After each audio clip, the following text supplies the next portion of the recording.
कोई तुमसे पूछा गोवा चलोगे, तुमने कहा पैसा नहीं है। अरे बोलता हम खर्चा कर रहे हैं। हाँ तब चलो।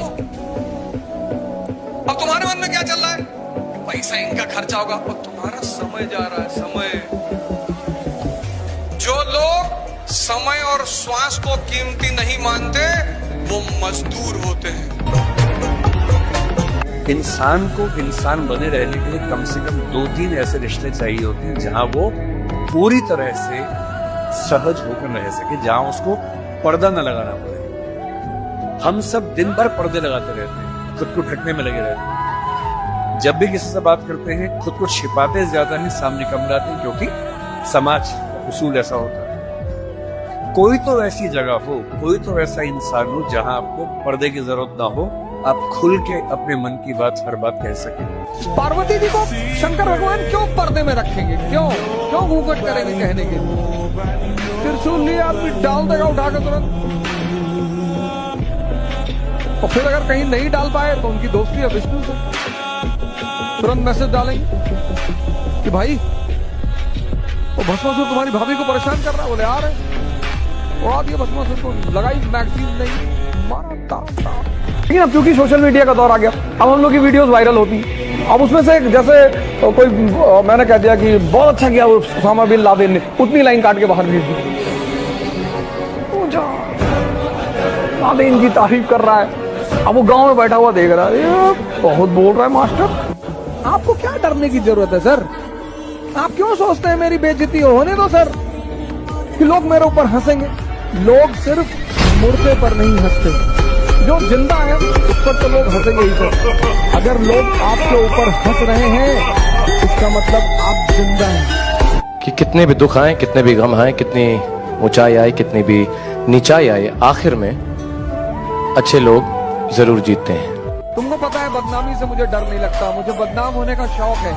और जिसको बदनाम होने का शौक है, मैं बदमाशों का देवता बनना चाहता हूँ। अजीब अजीब शौक है मेरे। तुम अगर हमारी तरह सामान्य घर में पैदा हुए हो, या तुम अगर मोदी जी की तरह सामान्य घर में पैदा हुए हो, तो तुम चुनौतियों का सामना कर रहे होगे कदम कदम पर, पग पग पर। जब लड़ना ही है, जब मरना ही है, जब परेशानी होना है, तो छोटी चीजों के लिए क्यों? संघर्ष मनुष्य की नियति है, डेस्टिनी, उससे वो बच ही नहीं सकता। अरे भैया हम पैसे के पीछे नहीं भागते, तुम भाग भी नहीं पाओगे ना। पैसे और स्त्री के पीछे भागना एक ताकतवर आदमी का काम है। तुम अपने पीछे तो भाग ही नहीं पाते, उसके पीछे कैसे भागोगे? और लड़ाइयां सिर्फ साइकोलॉजी के बल पे जीती जाती हैं। अगर शरीर की ताकत से लोग राजा होते तो सारे पहलवान राजा होते। जंगल का राजा हाथी थोड़ी और ना गैंडा है, और जंगल का राजा फॉक्स भी नहीं है, उसके पास दिमाग बहुत ज्यादा है। बैलेंस ऑफ पावर किसके पास है? शेर के पास। उसके पास ताकत भी है और दिमाग भी है। तुम अगर कमजोर रहोगे तो तुम्हारा शोषण होगा। ये न्यूटन का चौथा हमेशा हारी हुई बाजी खेला चाहिए, क्योंकि हुनर ऐसा होना चाहिए कि हारी हुई बाजी पलट सके। जब जीत पक्की हो तो युद्ध कोई भी लड़ सकता है। असली वीर तो तब है जब हार पक्की हो फिर भी कर्ण की तरह युद्ध में उतर जाए। जब भी कोई गवर्नमेंट पावर में आती है तो उसको अपनी आइडियोलॉजी को प्रमोट करना होता है। हर गवर्नमेंट, हर पार्टी का अपना एक हीरो है, एम्बेसडर। जैसे कांग्रेस थी तो उसके पास गांधी जी थे, तो अगर गांधी जी ने कहीं गलती भी की है तो वो उसे ढक देती।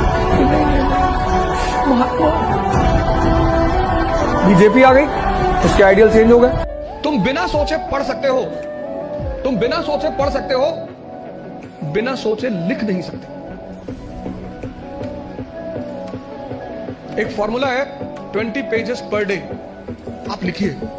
आप किसी भी कोचिंग जाते हैं, कहीं भी जाते हैं, कोई टॉपिक खत्म होता है, उस टॉपिक को आप कम से कम 5 बार लिखिए। अब पढ़ने की आदत छोड़िए, लिखना शुरू करिए।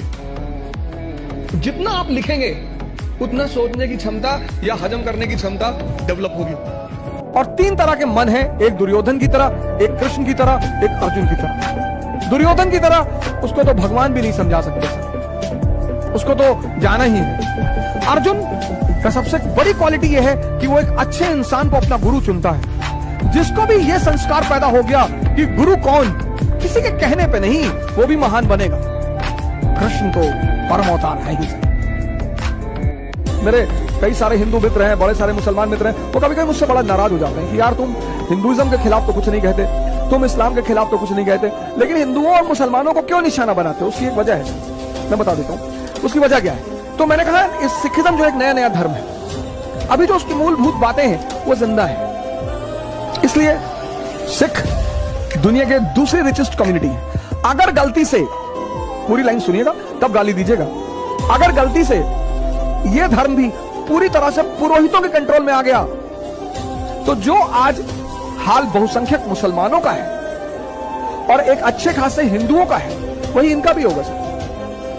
अंबेडकर के पास इतनी डिग्रियां थी सर, इतनी, मैं उनकी फोटोग्राफ है अपने पास रखता हूं हमेशा, मैं दिखाता हूं आपको। सर ये देखिए सर ये फोटोग्राफ मैं अपने बेडरूम में रखा हूं और मैं इसको देखता हूं सर। डिग्री देखिए sir, degree doctor B R Ambedkar, MA PhD Columbia, DSc, बहुत लोगों को पता ही नहीं होगा, जो उनको भगवान मानते हैं उनको भी नहीं पता होगा। DSc London, LLD Columbia, DLitt bar at law London, MLC, इतनी डिग्री सर। पडरौना यूनिवर्सिटी से नहीं, ऐसे आदमी को नेता चुनो सर। इसी को बोलते हैं एनलाइटेंड एरिस्टोक्रेसी।